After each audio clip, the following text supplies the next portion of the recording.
व्हॉइडेबल marriage म्हणजे काय? जे लग्न कायद्याच्या नजरेमध्ये व्हॅलिड आहे, जोपर्यंत कोर्ट ते लग्न अवैध आहे असे डिक्लेअर करत नाही तोपर्यंत. त्याबद्दल कायद्याची तरतूद ही हिंदू विवाह कायदा 1955च्या कलम 12 मध्ये नमूद आहे. त्यामध्ये काही कारणे आहेत. त्यातील पहिलं कारण म्हणजे नपुंसकता. ह्यामुळे लग्नानंतर पती आणि पत्नी यांच्यामध्ये शारीरिक संबंध झालेले नसतील.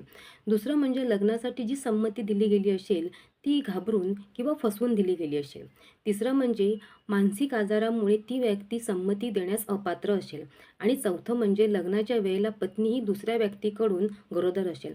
तर अशा परिस्थितीमध्ये ज्या व्यक्तीला सदर लग्नाबद्दल आक्षेप आहे ती व्यक्ती कलम 12 मध्ये नमूद केलेल्या अटीनुसार आणि त्या कलमामध्ये नमूद केलेल्या लिमिटेशन पिरियडमध्ये कोर्टामध्ये याचिका दाखल करू शकते की जे लग्न आहे ते अवैध आहे असे घोषित करण्यात यावे.